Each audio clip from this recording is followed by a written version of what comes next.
In this week's video, I'm going to show you how to make your very own coil gun.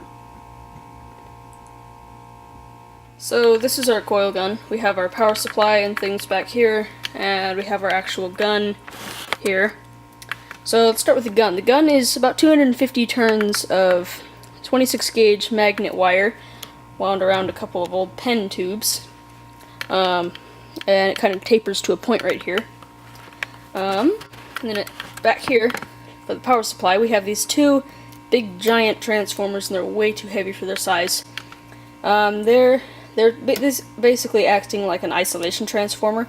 It's going 120 volts from this adapter with a switch to about 122 volts going through the rectifier to charge these two capacitors. And these capacitors are 2200 microfarads at 450 volts each. And I have two of them in parallel, so 4400 microfarads at 450 volts.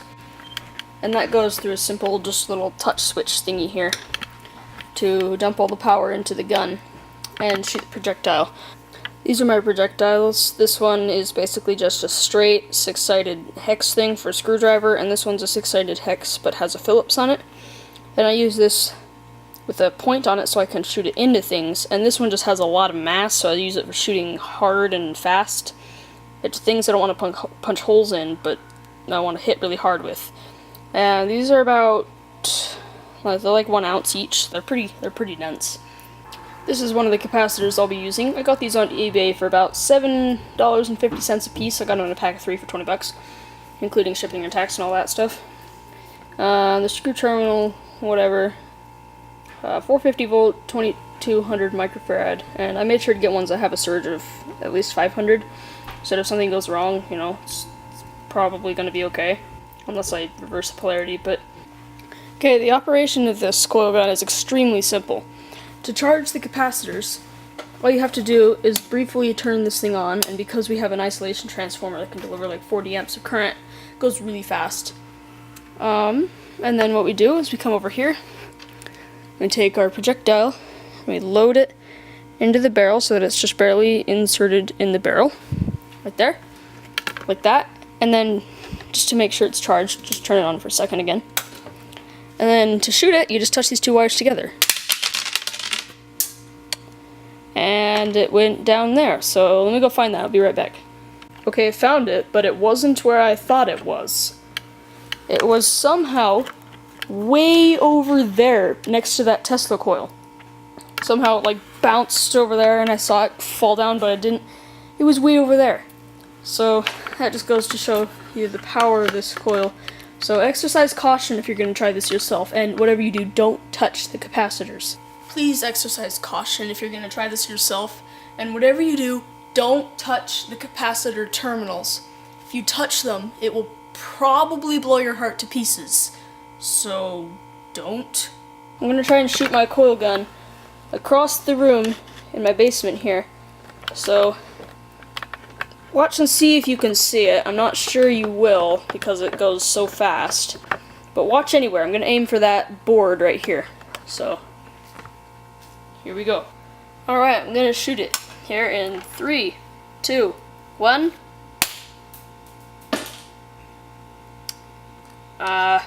I can't even tell where that went. Let's go see if we can find it. Alright, so I'm pretty sure it went over here somewhere.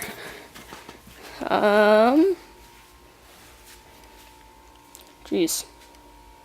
Where the heck did that go?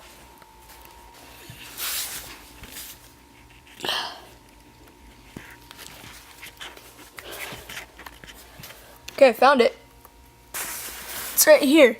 It looks like I aimed a little bit to the left. It went over there. Let's try this again. I'll load up the projectile. Okay, I've adjusted it a little bit to the right.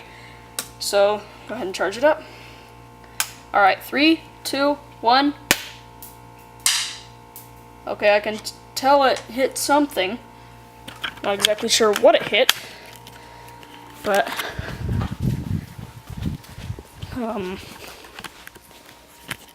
it's always such a task finding this thing.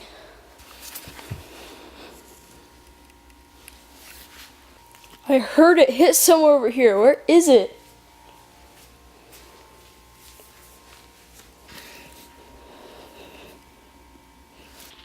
apparently I found a plastic ball covered in dust.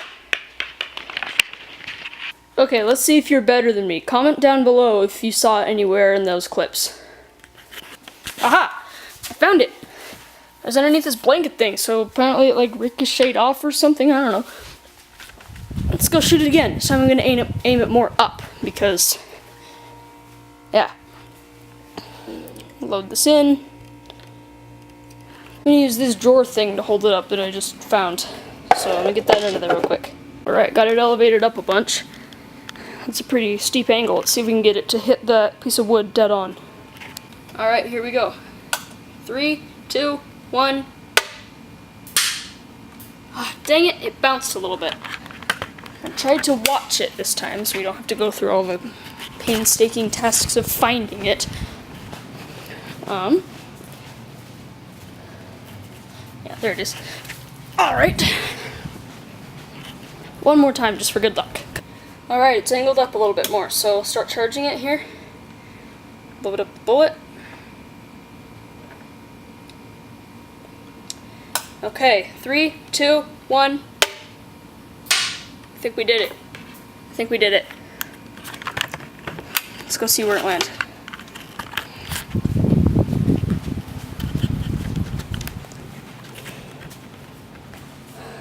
It'll ricochet farther if we hit it on the actual target, so. I found it! Okay, so that's farther than it has been. I think it hit just the bottom of it there. Okay, now let's shoot some stuff. First up is this alkaline battery. I'm gonna put this right here. And we'll go.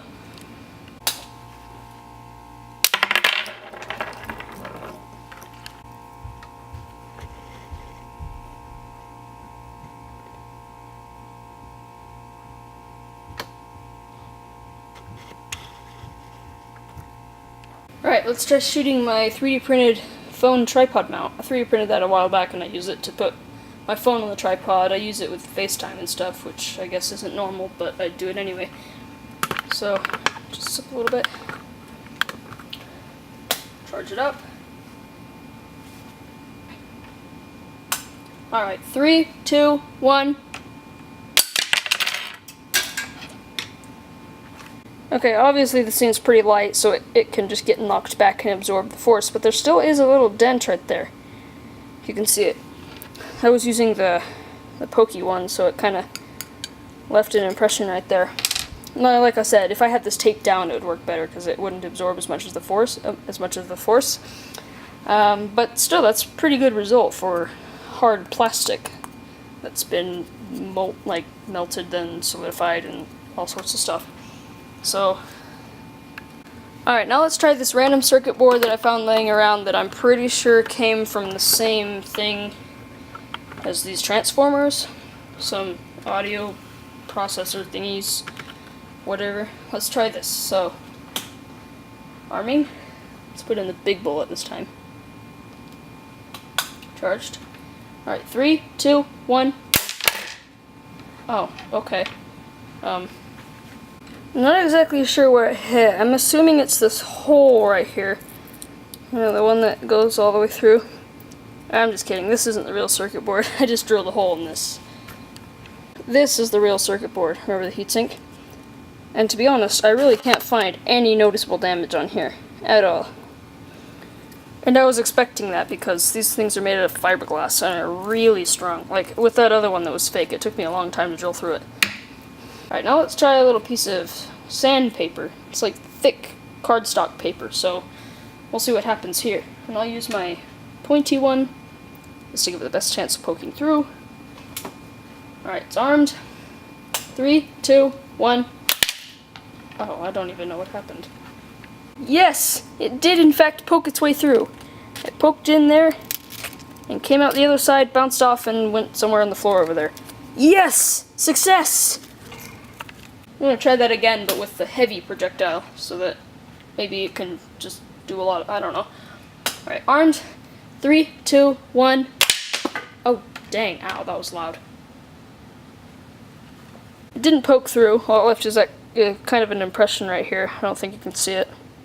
But that's pretty much what I was expecting, although it did knock it all the way back to the wooden board over there. And then the projectile went way that way into the other room.